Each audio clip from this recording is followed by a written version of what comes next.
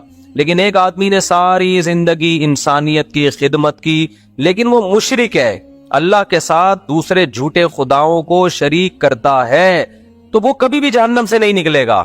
ہمیں اس پر اشکال ہو سکتا ہے، آپ کو اشکال ہو سکتا ہے، غیر مسلم کو اشکال ہو سکتا ہے. تو اللہ جواب میں کیا کہے گا؟ بھائی تمہارا اشکال اپنی جگہ، جنت بھی میں نے بنائی، جہنم بھی میں نے بنائی، لیکن میں تمہارے جذبات سے متاثر نہیں ہوں. تو اسلام پتہ ہے ہمیں کیا کہتا ہے؟ ہمارا قبلہ درست کرتا ہے کہ اچھائی اور برائی کا معیار تم خود متعین مت کرو. اچھے اور برے، کون سی برائی کس درجے کی ہے، کون سی اچھائی کس درجے کی ہے، یہ کون متعین کرے گا؟ یہ میں بتاؤں گا. مشرکین مکہ کیا کرتے تھے؟ صحابہ کرام کو انہوں نے مکہ سے نکال دیا اور مکہ سے دربدر کر دیا. اس کے بعد صحابہ کرام کو پھر جب جہاد کا، پھر ان پہ حملے بھی کرتے تھے. صحابہ کرام جہاد کرتے، لڑائی کرتے اپنے آپ کو، شروع میں تو دفاعی لڑائیاں ہوئی ہیں. تو مشرکین مکہ کہتے دیکھو، حج تو ابراہیم علیہ السلام کے دور سے ہو رہا ہے نا. مشرکین مکہ کہتے دیکھو ہم کتنے نیک ہیں، ہم مسجد حرام کی تعمیر کرتے ہیں، حاجیوں کو ہم پانی پلاتے ہیں، اللہ کے گھر کے ہم رکھوالے ہیں، تم تو مدینہ میں رہتے ہو اور لڑائی کے علاوہ تمہارا کوئی کام ہے نہیں. تو اس پہ قرآن کی آیت نازل ہوئی اجعلتم سقایۃ الحاج وعمارۃ المسجد الحرام کمن آمن باللہ والیوم الآخر وجاہد فی سبیل اللہ. اللہ کہتے ہیں تم مسجد حرام میں کی تعمیر، اللہ کے گھر کی تعمیر اور حاجیوں کو پانی پلانا، یہ بھی نیکی ہے. یقیناً کیا یہ نیکی اس شخص کے برابر ہو سکتی ہے جو اللہ پر ایمان لایا اور اللہ کی راہ میں اللہ کے دین کے لیے لڑ رہا ہے، وہ جو جان دے رہا ہے؟ یعنی اللہ نے بتا دیا کہ مسجد حرام کی تعمیر کو ترازو کے ایک پلڑے میں رکھا جائے، یقیناً بہت بڑی نیکی. لیکن اللہ کے دین کی سربلندی کے لیے، مظلوموں کے دفاع کے لیے جو جان دے رہا ہے، لڑ رہا ہے، اس کا ایک جہاد دوسرے پلڑے میں رکھا جائے، تو یہ والا پلڑا جو ہے اللہ کی راہ میں لڑنے والی نیکی کا پلڑا بہت زیادہ جھک جائے گا. تو مشرکین اپنے پوائنٹ آف ویو سے، اپنے اینگل سے دیکھ رہے تھے اور اللہ ان کو اپنے اینگل سے دکھا رہا تھا. سمجھ میں نہیں آ رہی؟ میرا خیال ہے بات، میرا خیال ہے نہیں آ رہی سمجھ. تو ہمارے ساتھ پتہ ہے مسئلہ کیا ہے؟ کچھ چیزوں کو ہم گوروں کے اینگل سے دیکھ رہے ہوتے ہیں، مغربی تہذیب، کچھ چیزوں کو ہم اسلام کے اینگل سے دیکھ رہے ہوتے ہیں، پھر اسلام کے اینگل میں بھی کچھ کو اہل حدیث کے اینگل سے دیکھ رہے ہوتے ہیں، کچھ کو دیوبندیوں کے اینگل سے دیکھ رہے ہوتے ہیں، کچھ کو بریلویوں کے اینگل سے دیکھ رہے ہوتے ہیں. اب مثال کے طور پر ربیع الاول میں بتیاں نہیں لگائی تو وہ عاشق رسول نہیں ہے، اس میں ہم اس کو دیکھ رہے ہیں بریلویوں کے اینگل سے، اور عاشق رسول نہیں ہے، ایک نمبر کا فراڈی ہے. کچھ کو دیوبندیوں کے اینگل سے دیکھ رہے ہیں، کچھ کو اہل حدیثوں کے اینگل سے دیکھ رہے ہیں، رفع الیدین نہیں کرتا کسی کام کا، اب وہ کتنا ہی نیک کیوں نہ ہو، ابے یہ تو حنفی ہے، یہ تو کسی کام کا ہے ہی نہیں. اور اگر رفع الیدین کرتا ہو تو پھر وہ دیوبندی اس کو دوسرے اینگل سے دیکھ رہا ہے، یہ تو یعنی مجتہد بنا ہوا ہے، کسی بجائے کسی مجتہد کو فالو کرنے کے یہ کیا کر رہا ہے، یہ خود مجتہد بنا ہوا ہے. تو وہ بڑی لمبی لمبی بحثیں ہوتی ہیں. تو ہمارا جو معیار ہے نا بھائی، اس کو سائڈ پہ رکھ دو. اس کو کہاں رکھ دو؟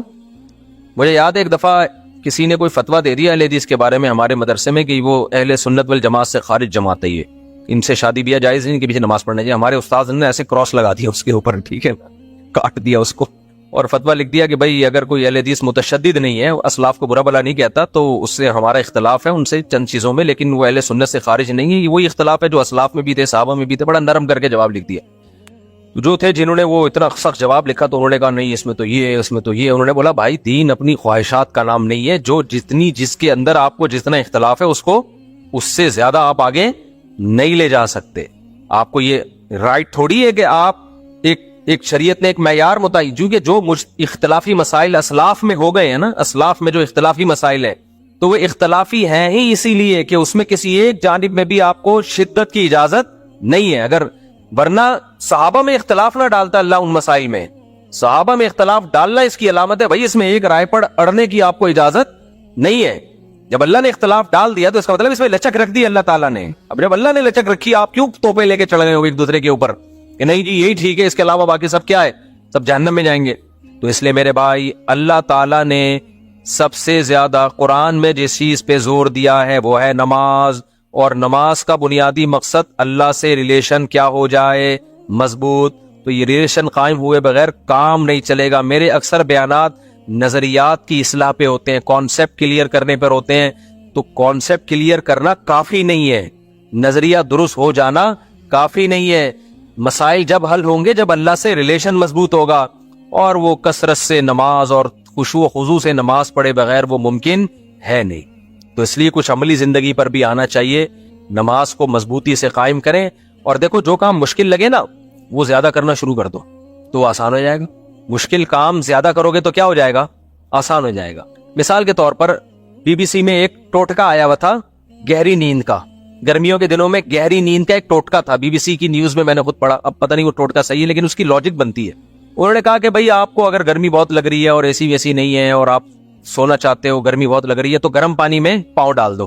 پہلے ہی گرمی ہو رہی ہے اور پاؤں کہاں ڈلوائے جا رہے ہیں، گرم پانی میں. گرم پانی میں تھوڑی دیر پاؤں ڈال کے آپ لیٹو سو جاؤ. وجہ کیا ہے کہ وہ جو آپ کو کمرے کا ٹیمپریچر ہے نا وہ ٹھنڈا لگنے لگے گا. رہنے دو، کیونکہ آپ اس سے زیادہ گرمی ہو گئی نا.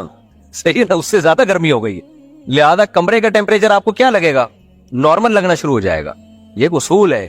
بڑی ٹینشن اٹھا لو گے تو چھوٹی ٹینشن کیا لگے گی. تبھی میں کہتا ہوں 2-3 شادیاں جو کرتے ہیں نا یہ ٹینشنیں ان کو مذاق لگتی ہے. کیا مذاق کر رہی کوئی اور بات. اللہ بچائے ہم کو چھوٹی بڑی ہر طرح کی ٹینشن سے. لیکن ایک مثال دے رہا ہوں میں، کہتے یہ کیا ہے، یہ کوئی جھگڑا ہے. میرے پاس لوگ فیملی کے جھگڑے لے کے آتے ہیں، میرا بیوی سے پھڈا ہو گیا. اس کو پھڈا کہہ رہے ہیں یار، تو یہ تو ہمارے یہاں روز ہو رہے ہوتے ہیں چھوٹے موٹے. یہ تو پھڈوں کے ساشے ہیں، اس کو پھڈا تھوڑی کہتے ہیں. پھڈا تو وہ ہوتا ہے ہاتھ پاؤں توڑو، سالے تمہارے منہ توڑ دیں اور تم سالوں کا منہ توڑ دو، بتیسی باہر نکال دی. اس کو کیا کہتے ہیں، یہ جو تم لے کر آئے ہو نا میری بیوی نے یوں، یہ کیا ہے بچوں والے پھڈے لے کر آیا وہ. تو خیر، تو اللہ بچائے بھائی ہر طرح کے پھڈوں سے. ایسا نہ کوئی سالے والے سے منہ توڑوا کے بیٹھ جائیں یا آپ کسی سالے کا منہ توڑ دیں. اللہ ہم سب کے منہوں کو بچا کے رکھے. تو بڑی ٹینشن جب انسان اٹھا لیتا ہے تو چھوٹی ٹینشن اس کو بولو ہلکی لگتی ہے. تو نماز پڑھنا مشکل لگ رہا ہے نا، زیادہ پڑھ لو. روزہ رکھنا مشکل لگ رہا ہے، لگاتار کئی روزے رکھ لو. پیر جمعرات کا روزہ بہت آسان ہو جائے گا آپ کے لیے. کئی روزے دبا کے رکھ لو اکٹھے، تو پیر جمعرات کو سنت ہے وہ آسان ہو جائے گا. تو ہم کیا کرتے ہیں، ہم الٹا چل رہے ہوتے ہیں. ہم یہ سمجھتے ہیں کہ کسی بھی چیز کو آسان بنانے کے لیے اس کو چھوڑ دو. نہ چھوڑ دیا تو اور مشکل ہو جائے گا وہ. اب دیکھو ڈاکٹر آج کل کہہ رہے ہیں نا کم کھاؤ، ویٹ کو کم کرو. تو اکثر ڈاکٹر موٹیویشن کے لیے ایک بات کر رہے ہوتے ہیں کہ بھائی آپ کو اگر بھوک زیادہ لگ رہی ہے آپ کم کھائیں، تھوڑے دنوں تک ٹینشن ہوگی، اس کے بعد بھوک لگنا ہی بند ہو جائے گی. بھوک لگنا کیا ہو جائے گی، بند. اور اگر آپ نے بھوک کا علاج یہ کیا کہ آج بہت بھوک لگ رہی ہے، آج 3 پراٹھے پھوڑ دو، اگلے وقت میں ڈبل بھوک لگے گی، 6 پراٹھوں کی لگے گی بھوک. کھا کے پورے جو ہے وہ گھی کا کنستر بن جاؤ گے اور ایک دن دھماکے کے ساتھ پڑ جاؤ. تو یہ انسان کی آج کل ڈاکٹر میدا کاٹ دیتے ہیں. ایک اس کے اسپیشلسٹ ہیں، ان سے مجھے ڈاکٹروں سے جب کوئی گپ شپ ہوتی ہے تو بہت نالج لیتا ہوں میں ان سے. ایک آپریشن ہوتا ہے نا آج کل، میدا کاٹ کے آدھا کر دیتے ہیں. وہ اس آدھے سے فائدہ یہ ہوتا ہے کہ آپ کا پیٹ جلدی بھر جاتا ہے. جب پیٹ ہی جلدی بھر جاتا ہے تو آپ کو زیادہ کھانے کی حاجت ہوتی نہیں ہے، تو اس کے نتیجے میں آپ کا ویٹ خود بخود گر جاتا ہے. تو میں نے ایک ڈاکٹر صاحب سے پوچھا، میں نے کہا اگر کوئی کمبخت پھر بھی زیادہ کھائے تو کیا ہوگا. انہوں نے کہا میدا دوبارہ ڈبل ہو جائے گا بڑھ کے. میدا کیا ہو جائے گا، کیونکہ جب ٹھوسے جا رہا ہے تو میدا بھی کھنچتا ہے آہستہ آہستہ، وہ بھی کیا کرے گا، وہ پھر بڑا ہو جائے گا. تو یعنی یہ بھی اس کے لیے ہے جو پھر بھی ہاتھ کہیں نہ کہیں اس کو روکنا پڑے گا. ہاں یہ فائدہ ہوگا کہ جیسے پہلے بہت ڈبل بھوک تھی تو وہ کم ہو جائے گی، تو 1-2 پراٹھے میں پیٹ بھرتا تھا، آدھے پراٹھے میں بھر جائے گا اس کا پیٹ. لیکن اگر وہ ہوس کا مریض ہے، اس کو اپنا عادت 2 پراٹھوں کا پورا کرنا ہی کرنا ہے ہر قیمت پہ، تو شروع میں تو اس کو تکلیف ہوگی 2 کھاتے ہوئے، اس کے بعد پھر 2 نہ کھاتے ہوئے بہت تکلیف ہوگی اس کو، کیونکہ پیٹ بڑھ کے کیا ہو جائے گا، یہ بھی ایک بہت بڑی مصیبت ہے. آپ بھوک کا علاج زیادہ کھا کے کرتے تو پیٹ کا سائز اسی حساب سے بڑھتا رہتا ہے ہمارے. پھر ایک وقت آتا ہے پیٹ اور دیگ میں کوئی فرق رہتا نہیں ہے. سمجھ رہے ہو؟ تو جب نماز پڑھنا مشکل لگے میرے بھائی تو زیادہ پڑھنا شروع کر دو. مشکل کام کا حل یہ ہے کہ وہ زیادہ کیا جائے. میں نے اب تک الحمدللہ اپنے آپ کو ایئر کنڈیشن کا عادی نہیں بنایا ہے. کتنی دفعہ ایسا ہوتا ہے میرے بچے اے سی میں سو رہے ہوتے ہیں, میں اے سی سے باہر سو رہا ہوتا ہوں. ابھی بھی ایسا ہوتا ہے. کل رات بھی میں اے سی کے باہر سویا ہوں, بچے اے سی میں سوئے ہیں. کیوں بھائی, میں کیوں اپنے آپ کو مصیبت میں ڈال دوں یار؟ پسینہ نکلے تھوڑا سا, رنگ رنگ رنگ رنگ رنگ پنکھے کی آواز آئے, ایسے نازک مزاج ہو جاتے ہیں پنکھے کی آواز سے ہی نیند نہیں آ رہی ہوتی. کیا فائدہ ایسے چھوئی ہوئی بننے کا میرے بھائی؟ اور یہ جو پسینہ نکلے گا فائدہ ہوگا, فائدہ ہوتا ہے اس سے پسینہ نکلنے سے. کوئی بات نہیں, کبھی اے سی میں سو جاؤ, کبھی اے سی کے باہر سو جاؤ, ہر طرح کی عادت ہونی چاہیے. تو آپ نے کیا کرنا ہے نماز کی, بس ایک آخری بات کر کے, کسی کو بالکل دل نہ لگتا ہو نا نماز میں, ہمت کر کے 50 رکعت نفل ایک ٹائم پہ پڑھ لے. وہ آپ دیکھو اگلے ٹائم پہ نماز میں مزہ آنا شروع ہو جائے گا. اس کو لکھ کے دے دوں, اگلے ٹائم پہ نماز میں اس کو مزہ آنا شروع ہو جائے گا. ہمت کر کے ایک ہی دفعہ میں 50 رکعت پڑھ لے, وہ خشوع و خضوع کے ساتھ, ایسے افضل طریقے سے نہیں پڑھے ڈیشن ڈیشن کر کے, تمیز سے 50 رکعت ایک ہی ٹائم پہ پڑھ لے تو اگلے ٹائم پہ نماز بہت ہلکی لگنے لگے گی اس کو. اللہ تعالی ہمیں نمازی بنائے, اللہ ہمارا اپنے سے تعلق مضبوط کرے, اس کے بغیر گزارا ہے نہیں. دنیا میں بھی سکون ملے گا بھائی, آخرت میں بھی ملے گا.